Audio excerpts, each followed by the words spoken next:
This week, will it be a housing crash or a cool down?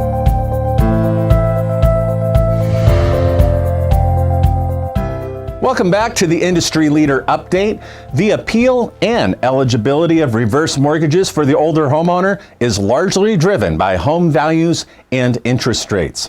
But there are signs that the housing market may be beginning to falter. First, we have new home sales. They rose in June and July, but that's only the second increase we've seen in the last 6 months. Second, new home sales have steadily fallen since March, with only a modest increase in July. Third, housing inventory began to steadily increase this spring, a trend that's expected to continue now that the eviction bans have ended. But keep this in mind. Evictions, foreclosures, and sales of rental properties, those are going to lag for several months as the landlords have to step through the arduous eviction process, so don't expect an immediate surge of inventory for at least several months. So what we are witnessing is really an artificially inflated housing market spurred by slashing interest rates and government stimulus. The question is, how long can this continue? After all, today's low interest rates that have skyrocketed a home buyer's purchasing power, they're unlikely to go any lower. I mean, do we really believe they will? So what happens when banks can foreclose? Landlords can sell rentals, and banks will become increasingly stingy with their credit to strengthen their cash positions. Truth be told, this quote-unquote irrational exuberance, a quote for Alan Greenspan there, will have to be paid for at some time. So are we in a housing bubble or simply a boom in prices? CoreLogic's chief economist, Frank Nothat, expects a boom rather than a bubble. And he says, I don't expect we're going to see a housing price crash. I don't think we're in a bubble. What would sustain today's record home values? Continued constraints in housing supply and also continued low interest rates. Those two factors. What could trigger a housing bubble? It's a very worthy question.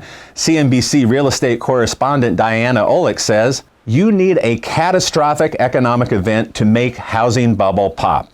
You can definitely have a pullback in the heat of the housing market, but to really have that market crash, there needs to be that event.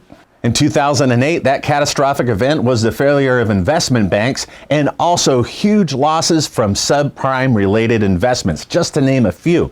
So, barring any sudden economic crisis on the horizon or a sudden reversal of the Federal Reserve's interest rate and inflation policy, we're more likely to see the housing market gradually cool down.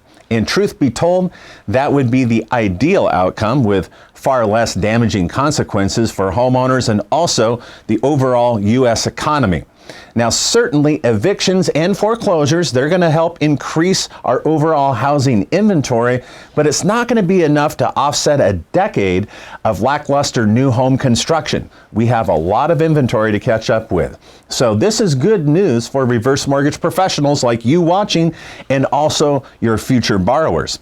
Elevated home values and low rates, they will provide increased borrowing power, and that's going to allow many of your potential borrowers and homeowners to retire their existing mortgage payments, and perhaps they can secure a line of credit for these most uncertain economic times. Leave your comments in the comment section below, and if you would please share this post, you can do that with your friends and colleagues by posting today's segment on your LinkedIn, Facebook, and Twitter profiles. Also, I would ask if you would subscribe to our YouTube channel and then click the notification bell. That way you never miss an upcoming episode. If you'd like to get your reverse mortgage news when you're out and about running errands or at the gym, you can do so with our weekly podcast, HECM World Weekly. We're the nation's only weekly podcast, by the way, for reverse mortgage professionals. You can listen and subscribe on iTunes, or you can find it here at HECMWorld.com. That's a wrap for us this week. Thanks again for joining us, and have a great and successful week in originating.